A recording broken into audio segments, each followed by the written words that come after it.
This is the story of the one. As a maintenance engineer, he hears things differently. To the untrained ear, everything on his shop floor might sound fine, but he can hear gears grinding or a belt slipping. So he steps in to fix the problem at hand before it gets out of hand. And he knows Granger's got the right product he needs to get the job done, which is music to his ears. Call, click Grainger.com, or just stop by. Grainger, for the ones who get it done.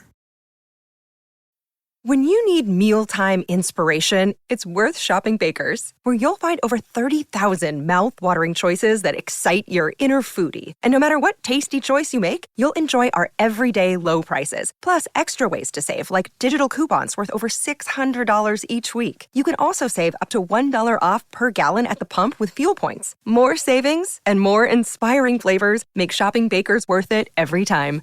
Baker's, fresh for everyone. Fuel restrictions apply. This is a podcast from Minute Media. Hashtag no music, no intro. I come to you from a hotel room in Gallup, New Mexico. Exactly. I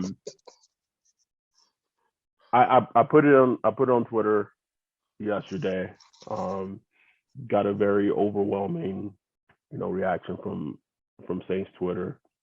Because at the end of the day, we're all, we're a close-knit group of people, very small community, camaraderie and all that. So, I did put it on the internet that my mom passed away. She lost her battle to ALS yesterday morning. And we're gonna talk about football. We're gonna talk about the Saints, even though bro, I don't know what's hard to talk about right now. being honest, but the reason I'm bringing it up in the show, first I want to say thank you. Like I got 100+ replies to that tweet, for probably the most replies I've ever gotten to any tweet I've ever tweeted since I've been on Twitter 10+ years, whatever it's been. And just truly, I just want to say thank you for everyone who reached out, passed their condolences, and people who DM'd me, people who who had my number, they hit me up, they sent me a text message. That's what it's all about. Like it's fun. It's football and sports in general is fun because it brings us together. Like, during games, there's highs and lows. But I've said it before, especially about Saints Twitter, and I'll Saints Twitter to a bigger degree, just Twitter, maybe like social media in general, and just how it can put people in your life and put a group of people in your life that you, without the internet and without social media, you would have no idea about them. Right. They're in your life for a reason. So from the bottom of my heart, from me and from my family who don't even know what a tweet is, I truly appreciate it. Truly appreciate the love. It's tough. Anyone who's listening to this who's lost a parent, there's no feeling like this. There's no feeling like it. It's the worst feeling in the world. But we wake up and we face the day, and yeah, glory to God to see another day. So that said, we got to talk about I tweeted it, and then I made a joke. So the Saints Bills. So the last night I spent with my mom was Thanksgiving night. We had a pretty good day together. Better people were coming to the house bringing plates, like the whole community, bruh. Like that, just beautiful. Yeah. Not even asking, just brought plates to the house. This is before she passed. I fed her, and the Saints game came on. It was at 7:10 or 7:20 Central Time, and she had fallen asleep. And she wakes up, and she sees the Quan interception, right? And she goes, She goes, they making all that noise and celebrating all that hard, and they don't like at that point like they hadn't even scored a touchdown or some shit. And then, she stays up a little bit longer. She sees the Saints offense just being just fucking awful. And I tweeted and I said, I think at that point, bruh, she was like, you know what? Lord, I'm ready. Take me now, bruh. Take me now. I'm done. I've seen enough. I've seen enough, bruh. She has seen enough. So we're gonna touch briefly on the Bills game. You tweeted it, and it was such a fucking great tweet, just in regards to like this is for sure the lowest point that there's been in the Sean Payne era. It's not. Yes. It's not close. Not close. Especially football wise. Like there's Bounty Gate. Those were low, but that wasn't like on the field football shit. That was outside shit. But like football, what's happening on the football field? The lowest, bro. This is the lowest. Okay, it is like at least those 7 and 9 seasons. Like we had Drew, and like the offense like would be entertaining. It was like, well, we just got to fix the defense. That's all it was. We just got to get that defense rolling. This is like, where the fuck are we? Who are we? Who are we right now? There are a lot of things that stood out to me in that Bills game. And just for anyone who's listening, I know I had tweeted like, to be determined when, Saints Pod episodes, are going to come back or when we're going to do it. Like at the end of the day,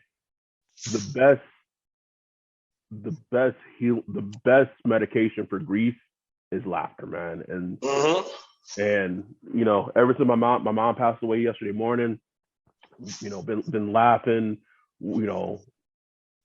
Saints stuff with family stuff. I gotta laugh. So I said, you know what? I'm in grief, I'm in mourning, I'm in pain, but these niggas gonna always keep me fucking entertained.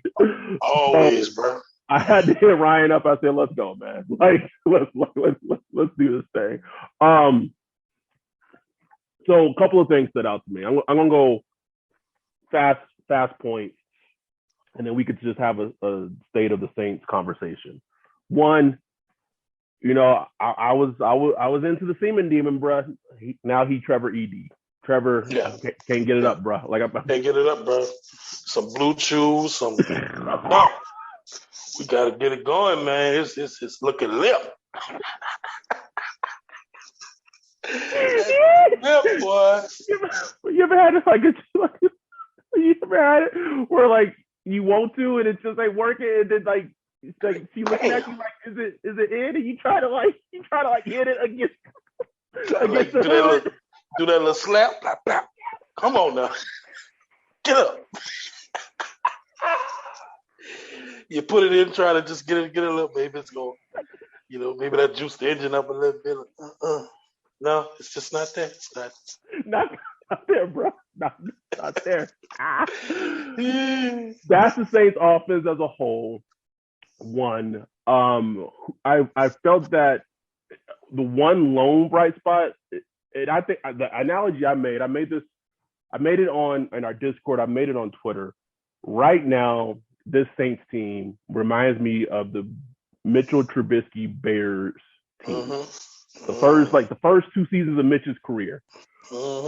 I think that Bears defense was in totality better than the Saints defense because that Bears defense was ferocious, bro. Like, but that defense was good enough to if the Bears offense had any competent quarterback play, like that defense was good enough to get them to the Super Bowl, at least NFC Championship game.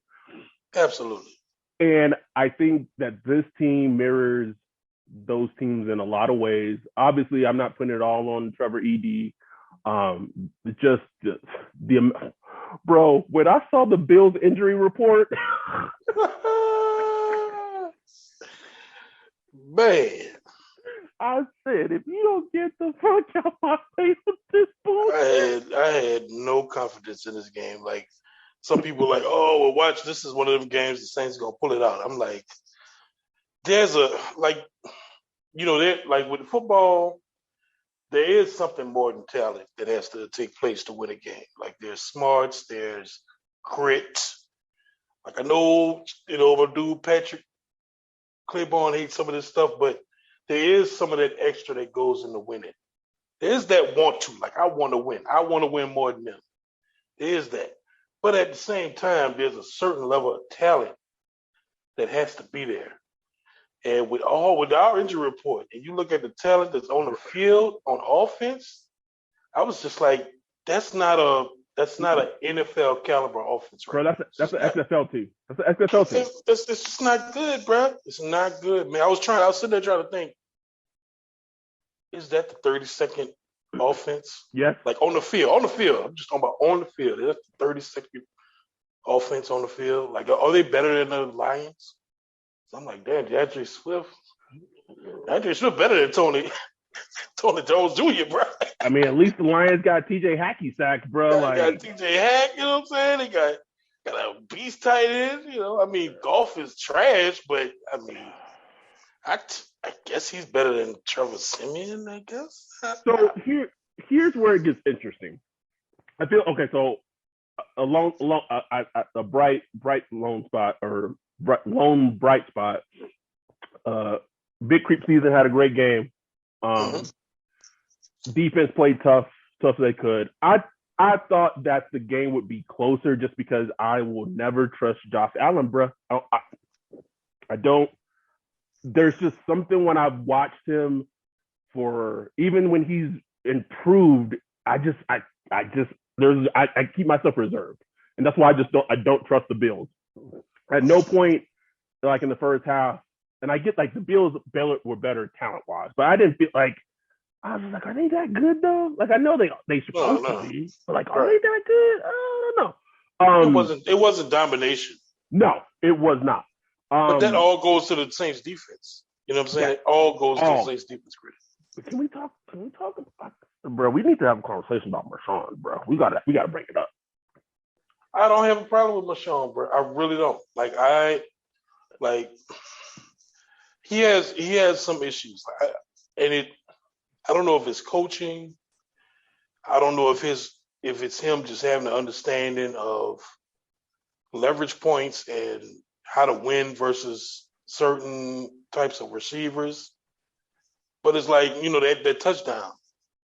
Oh, that was a filthy route. There's nothing he could have done about that. Nothing he could do. There was nothing. But he lost, and when he lined up, he lost. Yes. You know what I'm saying? Like you got to attack that. Like you can't, try to press that. You just can't, man. And that's been one of his issues all season. Not mentioning, his stuff, with the short routes, the ones where they kind of slant and, run away from him and stuff like that. But he needs to figure that out, because hey, you've been on the back end of some touchdowns, bro. I don't mind yards, giving up some yards or some catches or whatever, but touchdowns, man, you got to shut that down. You got to. But one of the most, and I know there's injuries kind of around, across the board. I get all that. But one of the most disappointing things in the Bills game was it was like, did we practice? Like, did the offensive line practice at all? It didn't look like it. They weren't prepared. It reminded me kind of the Panthers game a little bit, but like they weren't blitzing. Like things was just off. Just off, man. Off. And then you have the thing where all right, come on now. Come on. It's coaching, man, straight up. Like I don't know if that's the offensive line coach or Sean Payton or whatever, but that's coaching. Like period. That 4th and 2 where like McCoy snaps the ball. I don't know if Simeon was ready, and like Teron doesn't block, and I know some of Simeon's sacks are just how far he drifts back in the pocket. I get that, but I don't know, man. Teron has had some snaps this year. I'm just like, yeah, nah, bro, he hadn't been A1, that's for sure. Yeah. and he always gonna miss like 4 games a season. Like, where you value that? How you value that? I've said this all season, bro. I said I don't think there's a way that they can bring him back next season. I don't think so. If it was me, if I was in the front office, I get it. Like, they were kind of winning and things at the time, but if it was me, like, I would have called up some teams at the trade deadline and say, wait, what can I get for him? What you gonna take? What you gonna take? Yeah. But we'll see how that plays out. But that was something that just stood out to me. Like, the offensive line just felt out of sync. The fake punt. I understood the decision behind it, but the execution and just terrible. Like, come on now. And the biggest thing, it's confusing. It is. And the biggest thing, and I made this analogy earlier on Twitter, is so on this podcast we'll talk about the Taysom extension. We'll talk about Deontay Harris gonna miss 3 games, which we knew was coming, which is gonna make the worst offense in the league even worse. Is you have Taysom, they pay him this extension where it's like this hybrid playmaker, quarterback extension, whatever, instance, blah, blah, blah, blah. He's full on the injury report on his foot for the week. He's full, but he's just only serving in like an emergency backup role. I don't know if he has plantar fasciitis. I don't know why, but it reminded me of that whole thing where like Tua's thumb, where like he could play, but like we just gonna start Jacoby Brissett, and then Jacoby Brissett got hurt, and then Tua came out and looked okay. So it's like, why was he playing to begin? Man, it's just weird. It's weird. Well, the Saints lying. Come on. They just lying. They lying about the injury report.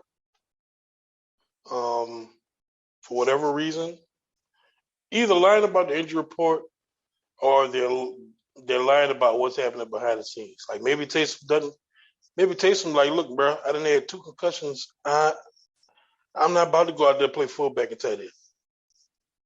I ain't gonna do it. You know what I'm saying? And that's what I thought it was initially. And if it was that, I don't got no problem with it.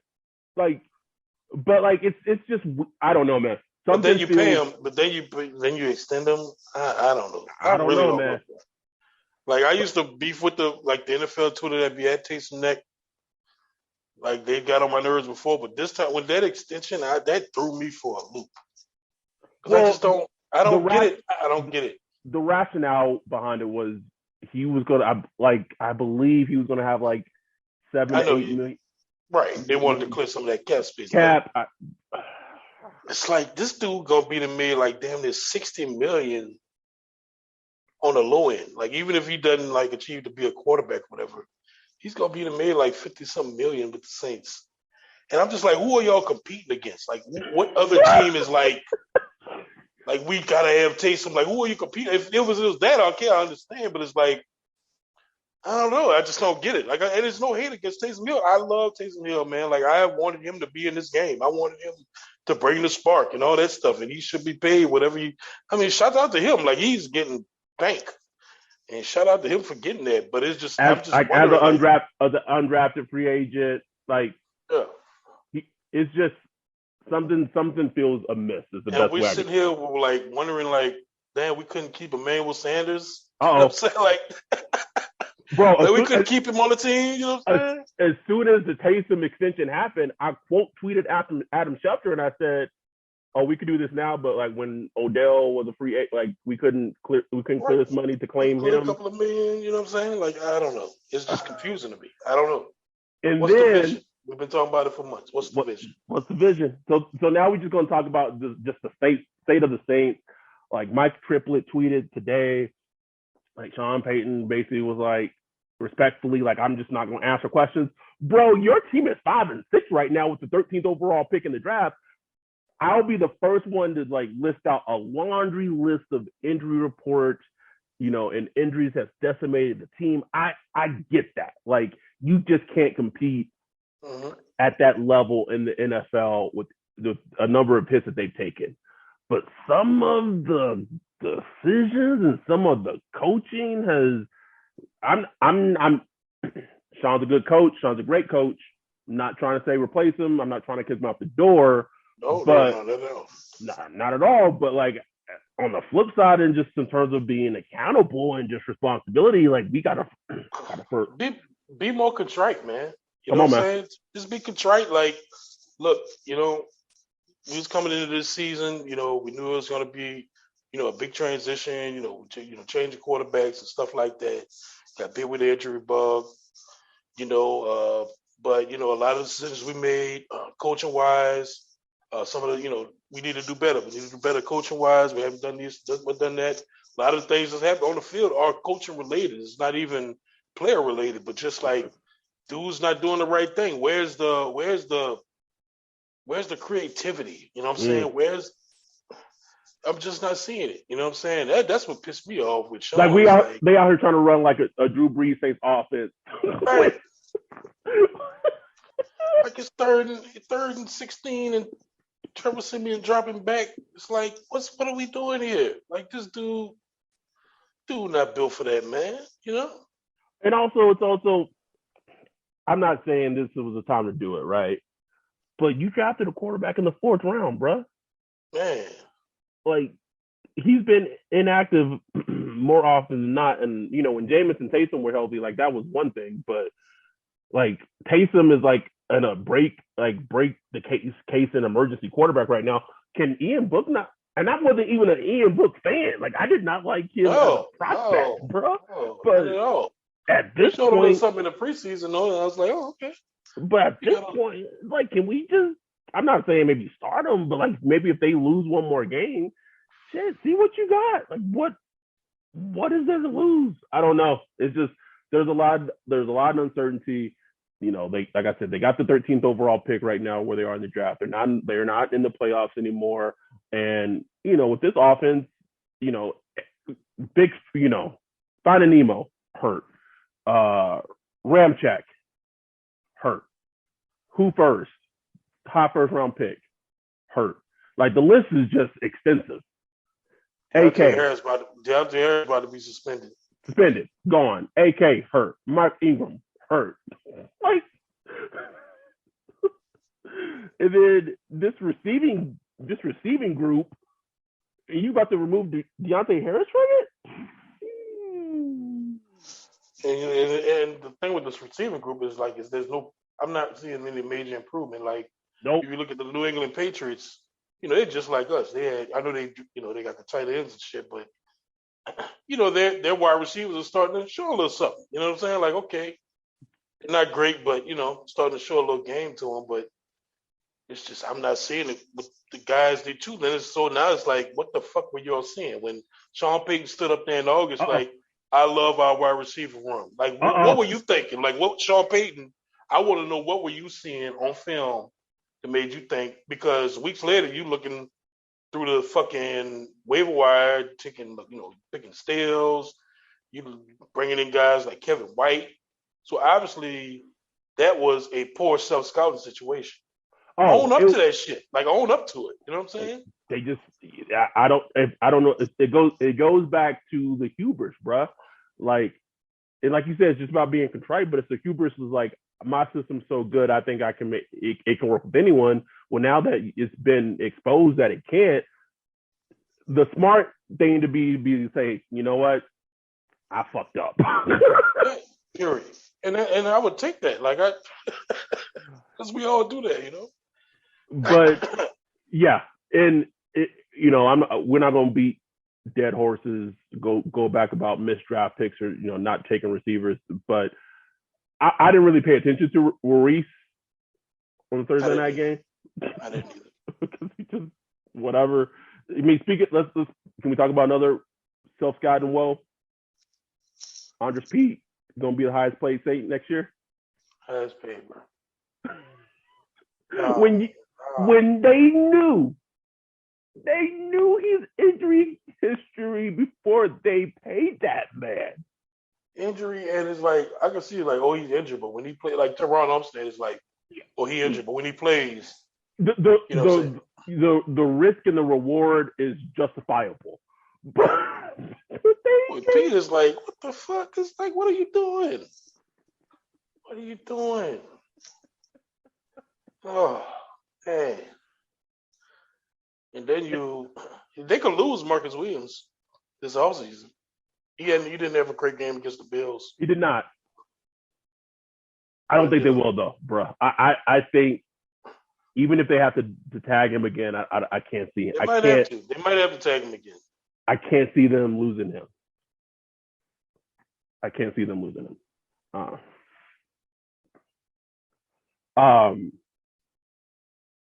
So I guess a very loaded question is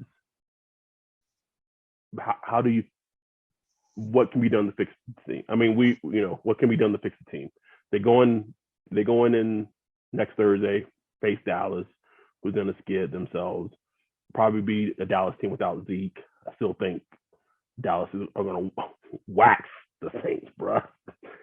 But the question still remains, if Ryan is the GM of the Saints, how would you fix them?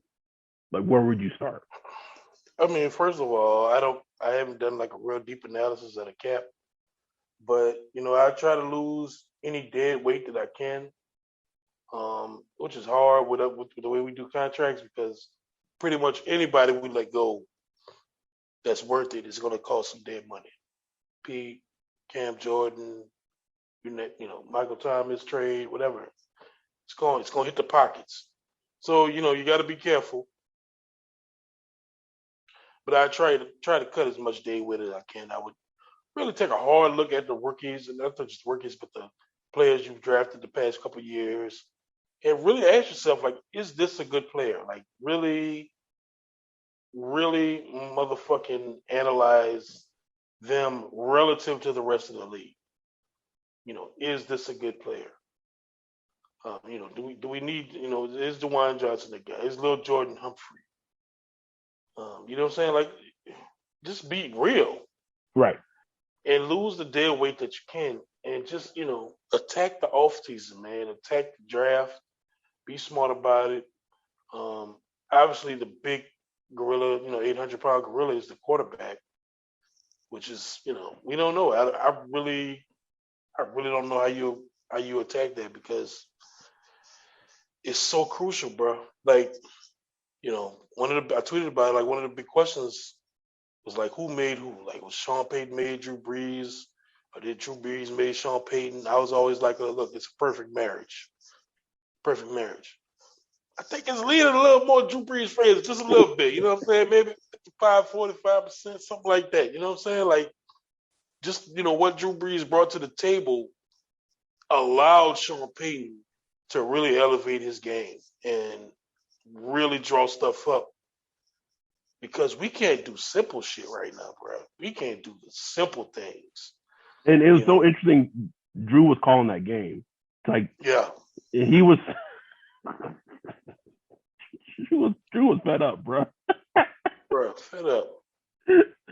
Oh, Drew was and I'm so glad he brought up how Simeon does not move in the pocket because it's like you're not helping your tackles at all, bro. At all, bro. At all. Like, bro, just like there's a whole phone booth in front of you. Slide up in there. You know what I'm saying? Like, slide up in there. But Drew Brees was an elite quarterback for a decade plus. You know what I'm saying? Like, so you got to go get one. You got to get an elite quarterback or somebody close to it. Whether it's Jameis, whether it's Russell Wilson, Aaron Rodgers, Jimmy Garoppolo. Oh, dude, that's me. I'm throwing Jimmy out there because went to Sean Payton's college. You know what I'm saying? I'm just saying.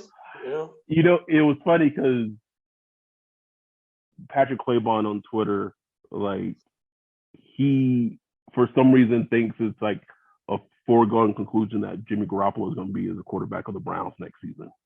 It makes sense too.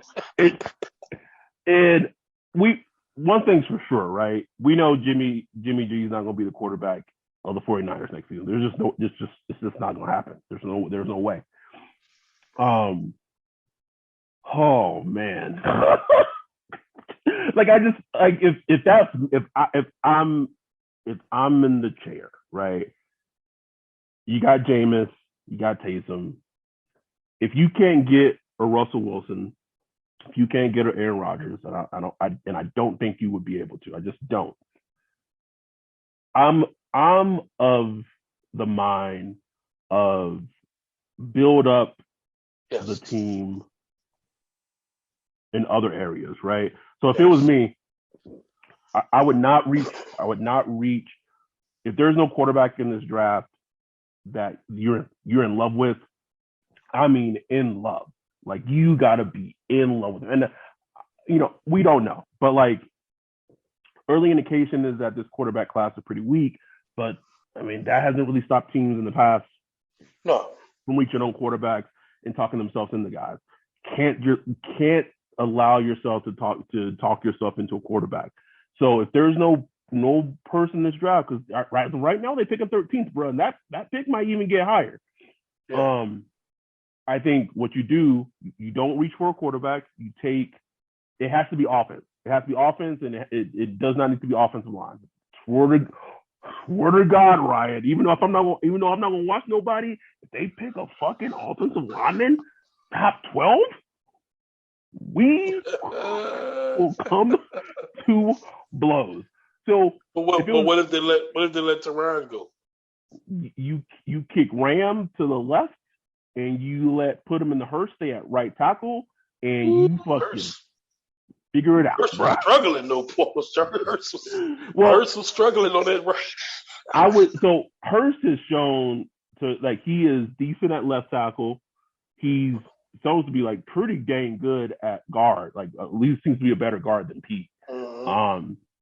So he has versatility. Like, is it best case scenario to probably hang your hat on Hurst?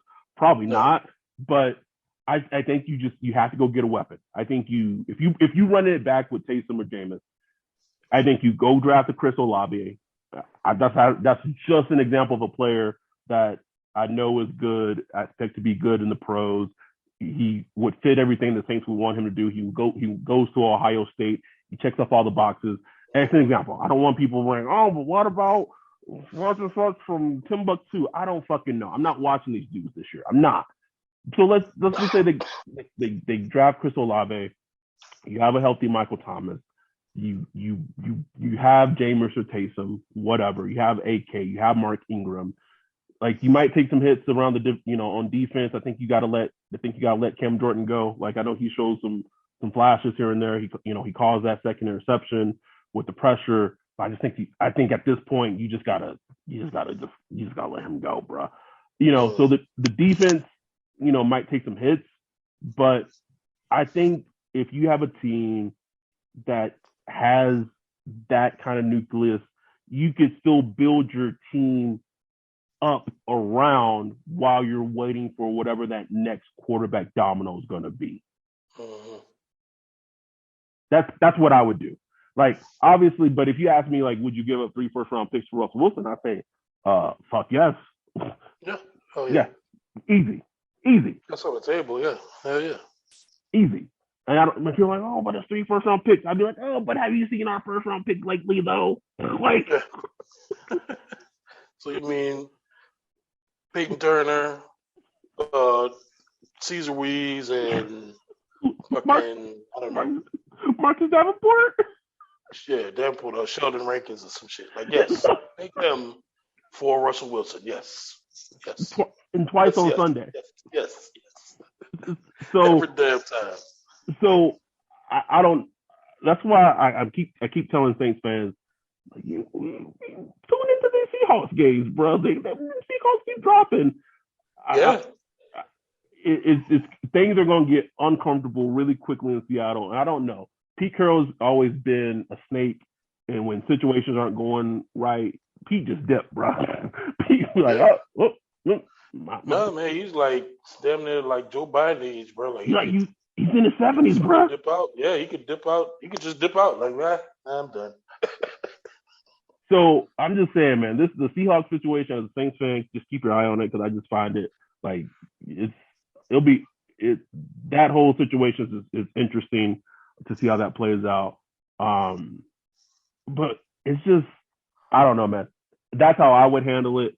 But the big thing that this team needs to do is self-scouting. Yeah. It has bitten them in the butt recently so often. The Pete contract, the fate, and here it goes back to, if we wanted to go back to malpractice as an organizational malpractice. Let's go back to this offseason, bro. Right? You knew Mike Thomas wasn't calling you back and was ghosting you. I don't know when the team found out about the Deontay Harris situation with the DUI, but at some point, I mean, that happened, what, July? I think so. Maybe we found out about it July. We don't, like, when the team knew, we don't know. So just with that piece of information, your number one's out. Now pseudo number one now, but like at the time, like wide receiver 3, blah blah. You knew he was going to potentially miss 3 games, and they still didn't do shit for wide receivers, bro. Nah, bro, hubris, bro. Like that is wrong, man. That is wild. Like that is so like you're doing the team a disservice, and like, can you imagine how upset Curtis Johnson is every time he got to go to work, bro? Bro, what the fuck am I doing here? He had better talent than Tulane. Man. I know Curtis being in the wide receiver room. That's disgusting, bro. Disgusting, man. This is the dumps, bro. And then a good, perfect question for you. Speaking of the state of the team, right? If you're the GM of the Saints, what do you do? What do you do with Traquan this offseason? Oh man, that's one of the ones I just move on. Like, I'm not paying Traquan. I like Traquan too. I like of most of Saints Twitter, I'm one of the people that like Traquan. Yeah, it's funny because I bring him back on like a PJ Williams type contract or something like that, but like I'm not paying him. You know what I'm saying? Like, yeah, because he's like the mirror version of PJ Williams to me. Like, he's the offensive version of PJ Williams. Like, he has a certain set of skills. That's a perfect example. that are valuable, but it's like, how valuable? I wouldn't pay him like $8 million or nothing. But ooh, nigga, absolutely not. Yeah, but he won't come back for three, some incentives and shit like that. Let's go. I mean, and I don't think there's gonna. I mean, who knows? Like, some team is stupid. Man, I can see a team like the Lions paying Traquan. Pay him $10 million. Fucking. I mean, go ahead. Like, knock yourself out.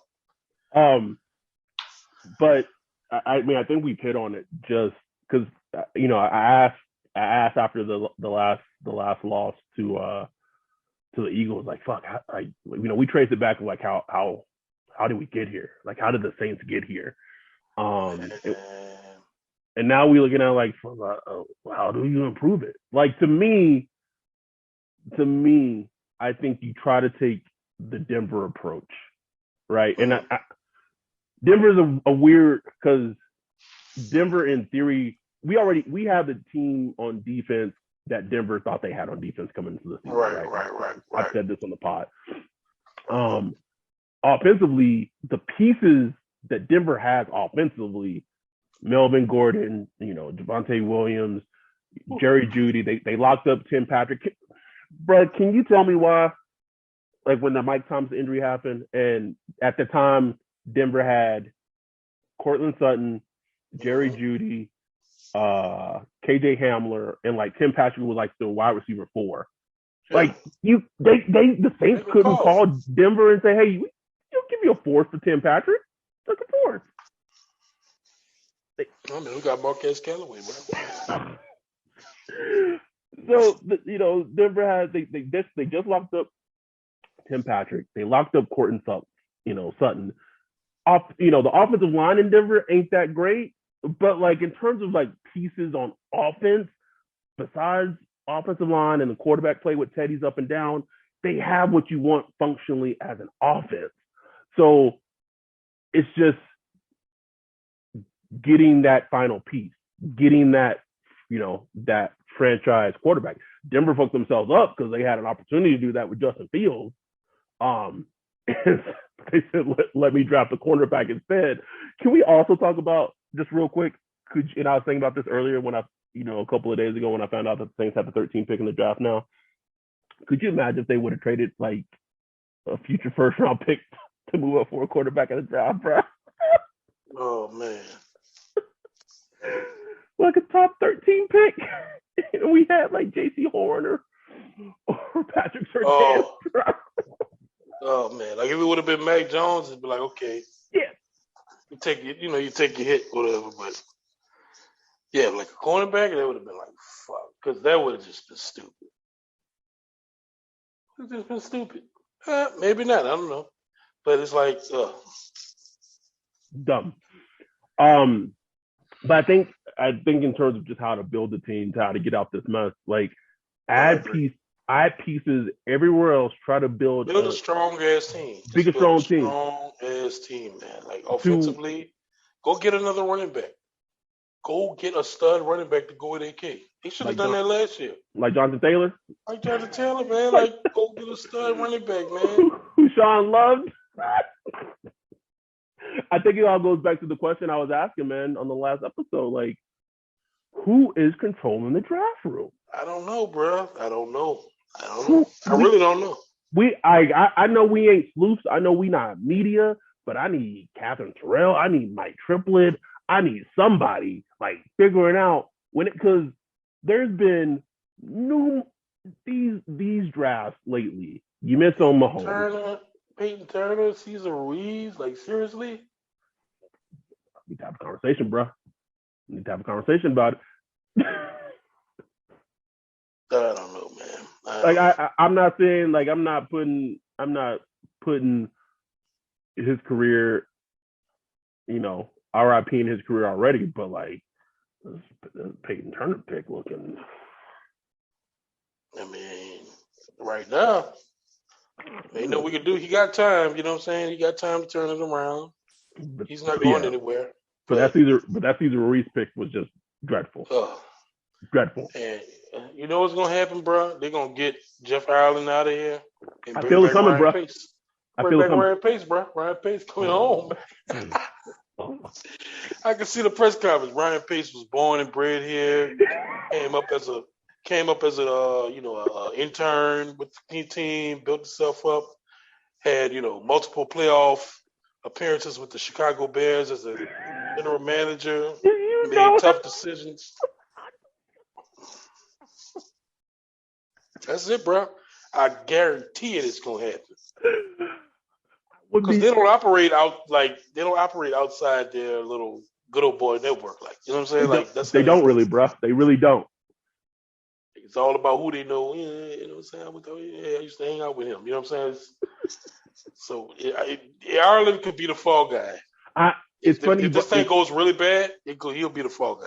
It's funny you bring him up because I was thinking I was thinking something similar. I could see like Jeff Ireland not being on the team if it continues to go the way it's going. And I don't know. Like I said, we don't know who's making the decision, so I don't know. Because with all the bad, there has been some good. Pete Werner, as much as we dog Pete Werner, he's a good fucking linebacker. He is, man. He's a good goddamn run. He's a good goddamn run defending linebacker, man. Like he should be in there more than Quine, even though Quine makes his splashy plays here and there. Pete Werner is like the glue. He is. We're gonna see him for sure. I think blossom as a player. And there's Zach Byrne. Oh, nigga, bro, making big hits on special teams, but it's like it's making big hits. Bro, shit's bad when Catherine Terrell. I think she had sent a tweet to John Hendricks and was just like asking, like, how many defensive ends the Saints gotta be down for the the coaching staff to put him. He just can't. Cutler's asking that question. I mean, that dude is a downhill man. Like, can we just get him downhill? Like, can we do that? Just coming downhill. You gotta ask. Just don't do much else. Just come downhill and wreck shit. That's all I want And to do. it doesn't make no sense, especially when you're going against a quarterback like Josh Allen. Like, just put that man in a 2-point stance and just I can't, bro. I feel like this is like What's the Vision Part 2, bro. I don't know. I don't know. Like I said, put the entire 2020 draft class, just punt it to the sun. Just punt it to the sun, bro. I don't want anything to do with it. Things are dark right now. I mean, dark to a degree. But yeah, let's look. Let's not be. I didn't want to be overly cynical on this one because Saints fans, we hurting out here. I looked at the tweets past couple of days. Fire Sean Payton and all that. Like, that's too far. That's too far. It's cold out there, Ray. It's cold out there, bro. I'm just saying, it's cold out there. I said fuck Sean Payton today. I was like, fuck him, but it wasn't like fire him. It was just like, boy, fuck you. Just because he's getting on my nerves. Yeah. I don't want to fire the dude. But he does need to kind of sit back. He needs to approach it kind of like he did in 2006. If you read his little book, they really looked at everything from how they sell tickets to equipment to, training room, coaching, everything. They analyzed everything, reevaluated what they're doing. They did that a couple of years ago, brought in some new assistant coaches and stuff like that. Got to keep reevaluating that shit. Reevaluate what you're doing, how the league is changing. Can't get comfortable, bro. Can't get comfortable. 45% of the quarterbacks, probably more than that, are running quarterbacks. You got to, maybe having a big, 6'8", 280-pound defensive line ain't the move. You know what I'm saying? I'm just saying. You know what I'm saying? Like, you got to, and maybe it is. I don't know. I don't know the football thing. Like, they have to evaluate all that stuff. They need to evaluate wide receiver position. You don't have Drew Brees. You don't have the most accurate quarterback to play the game. You know what I'm saying? Maybe you need some big guys outside. You know what I'm saying? Maybe you need some swifty guys in the middle, or maybe, like, you got to really analyze how you are scouting these players. You can't scout them with the mindset of they're going to be playing with Drew Brees. You got to scout thinking, look, they're going to be playing with who knows who the fuck going to be playing. That's right.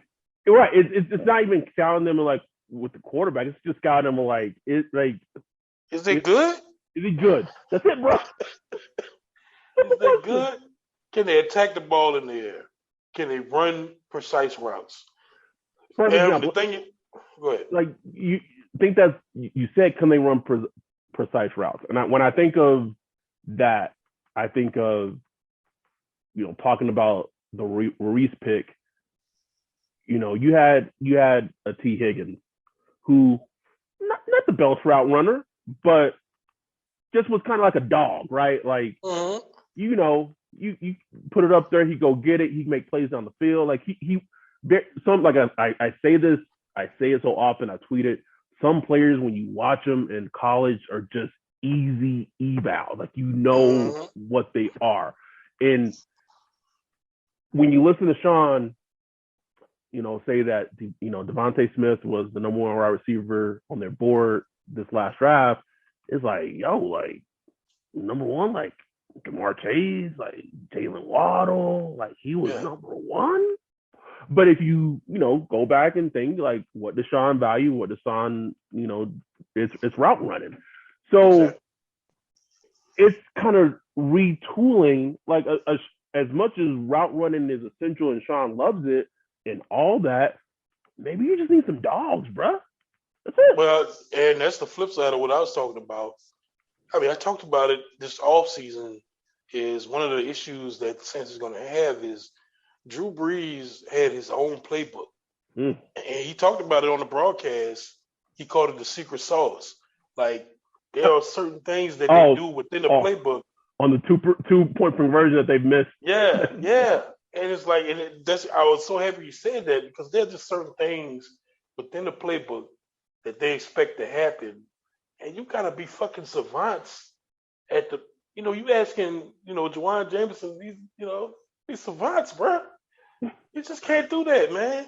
And that's if you go back to last season when Emmanuel Sanders was on the team.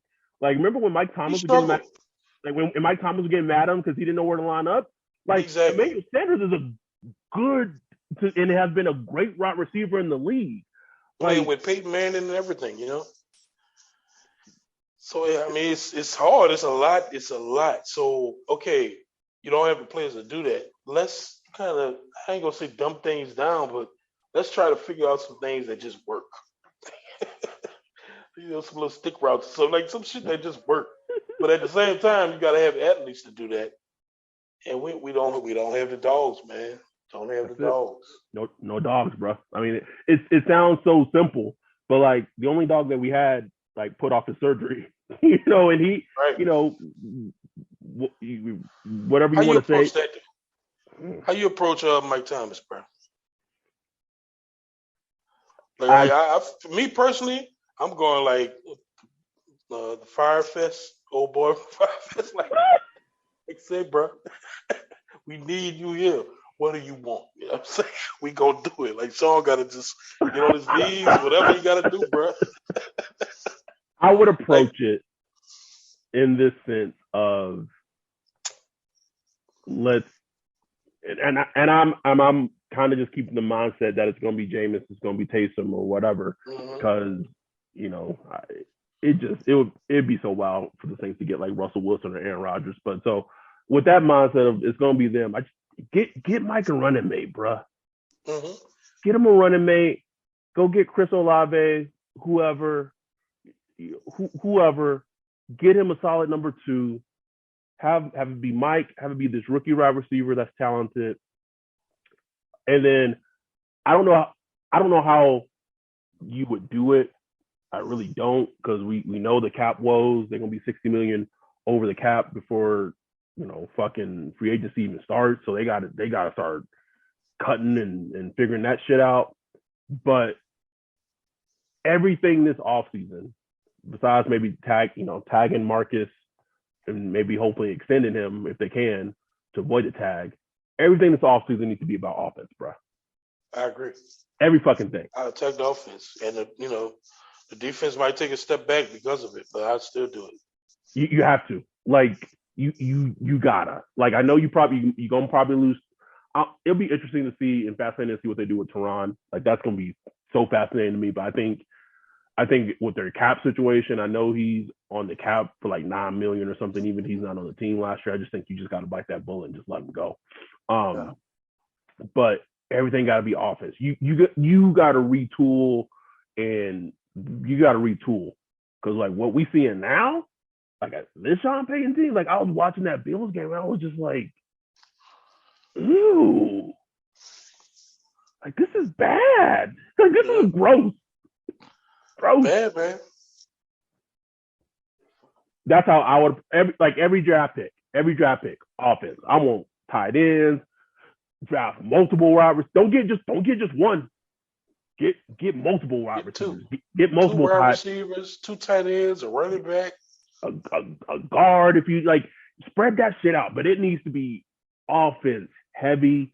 Here's the thing, like this upcoming wide receiver free agency class is gonna be, bro. Like I don't. It's gonna like they're gonna. I don't see the Bears keeping Allen Robinson. I know the Saints don't got money to sign Allen Robinson or whatever. Give me. Allen Robinson. Give me Mike Williams. So many. Bro, let me ask you this one, bro. Because he is the most frustrated player in the league. But he might be in their price range. He only signed a 1-year contract in Miami, bro. What you gonna do with Will Fuller? Bring him in, man. But you just gotta know what you get. Yes, you gotta know. You can't go in there. You're not getting 17 games out of Michael Fuller. You're just not. Not doing it, bro. Not doing it. So I bring him in, knowing you got Deontay Harris. You know what I'm saying? You ain't gonna get 17 out of him either. You know what I'm saying? But just bring him in, have just a couple deep threats. You got a couple of deep threats on your roster. You know what I'm saying? and you threaten like no one's scared of this offense right now, bro. Nobody, bro. Nobody. They're not disguising formations. None of that, bro. It's like too deep. You know what I'm saying? 3 linebackers. Let's go. Let's go. It's despicable. Like no flea flickers, no jet sweeps, nothing, man. It's just like, it's just like, what are we doing here? It's tough, man. It's tough. But Cowboys, I guess we'll try to do a preview show. And when we watch the Cowboys, bro, we gonna see everything we don't got on offense. Well, I mean, we'll see. They banged up. CeeDee Lamb banged up. He'd probably be back though. Nah, bro. That concussion. Amari Cooper banged up. He'd probably be back though. Amari Cooper got COVID. He gonna take the horse medicine. Be fine. CeeDee Lamb got a concussion. The only one I don't expect to play is Zeke, so it's fine. Yeah. Tony Pollard going fill it. I will say this. We'll get to it when we cover them. But I like if the defense ain't on the field for like 40 minutes. I like our defense versus the offense. I just like the way they match up. I would love it more with CD Deuce. If CD Deuce could play, I'd love it a little more. But even without him, I like the way we match up because you could man up and think about Mike McCarthy. I mean, I know you got the little, my boy doing the offensive coordinator, but Kellen Moore. But they don't do much. You know what I'm saying? Like you man up against them, you can cover them. Like there's not a lot of trickery there. Nope. You know what I'm saying? So if you can man them up, you can do it. Dallas is a lot of our players are better than your players, and you can't stop it. Right, exactly. But we'll talk about that more. But I am glad we were able to get on this. We did a lengthy episode, but the way the Saints been playing recently and the state of the Saints, it needed to be lengthy. So these niggas really killing our listenership right now, but it is what it is. I said it as soon as that game was over. I knew that Tampa Bay game was the pinnacle. Said it, bro. Niggas ain't won a single game since, bro. I do it. I was like, this is it. This is it. But again, I just want to thank everyone in Saints Twitter who reached out on Twitter and gave condolences for my mom passing. I greatly appreciate it. It's tough time right now for our family, but we pushing through. We getting through best we can. But don't, at the end of the day, what I echo on this podcast, at the end of the day, it's all football, right? It's all a game, it's all football. But this game has brought us together as fans tremendously, greatly. Yeah, man. Only reason I know your ass, nigga. That's it.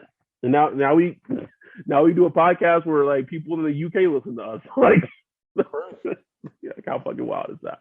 So don't take this stuff too seriously. At the end of the day, it's about spending time with your friends, your family, your loved ones, because this ain't no dress rehearsal, man. This is all we got. So enjoy it. Hopefully those Bills fans who were terrified to come to New Orleans got back to Buffalo safely. Oh, they had a good time, man. Hey, I'm not even mad, bro. Oh, I like to see that. I love to see that. And maybe it's because it's Bills fans and they've historically had their struggles or whatever, but I'm glad they came down. I saw a lot of videos. They just had a blast. They won the game, got to beat the Saints. Man, that was just a good ass time, bro. Just imagine living in Buffalo, fucking Buffalo, New York. You come down south New Orleans, have you a good ass time, bro. So you know what I'm saying, shouts out to them, man. No, but the tweets about them being nervous about going outside. That shit was hilarious. Like stay on Bourbon Street. Don't leave Bourbon. Like, they had like a buddy system, bro. Like, man, get off Bourbon Street. No, don't stay on. Please. Oh. Much more to go see. Much more. But that we're gonna get out of here.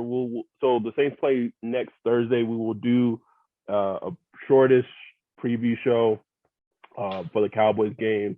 as that gets closer. If we don't do one, just know that, obviously I do have some family stuff going on. I will be going back home to Texas next week in terms of preparations for everything. So things are tentative. So just know we'll record when we can record, and we will post episodes when we can post episodes. So again, down, subscribe. 5-star review. Ryan and I got our first payout from ads recently, bro. Man, I might go buy me a motherfucking. I can't even get Five Guys with that shit. If you put what we got, even not split it, you put it together, bro. Give me a burger, bro. That's it. Go to Burger King, get you a Whopper, maybe get you a small fry. I got to pull out the Burger King app, use one of them coupon codes, baby. Get the 2 for $6. But I said that to say the podcast is going in the right direction. Obviously, listenership has dipped a little bit with the losses, but our diehards will always listen to us, which we greatly appreciate. So continue to support us. You can still become a Patreon, get access to the Discord, which has great content, great conversation all the time. Leave a 5-star review on iTunes. And with that, we're out. Peace. This is the story of the one. As a maintenance engineer, he hears things differently. To the untrained ear, everything on his shop floor might sound fine, but he can hear gears grinding or a belt slipping. So he steps in to fix the problem at hand before it gets out of hand. And he knows Grainger's got the right product he needs to get the job done, which is music to his ears. Call, click Grainger.com, or just stop by. Grainger, for the ones who get it done. You prepared your kids for their first steps. The first day at school, their first dance, that big test, all the wins along the way. With a College Savings Iowa 529 plan, you'll prepare them for even more. Register before May 31st for a chance to win a $1,000 contribution. Visit collegesavingsiowa.com to make the first move toward a bright future. College Savings Iowa. It's how parents get through college. Administered by the State Treasurer of Iowa.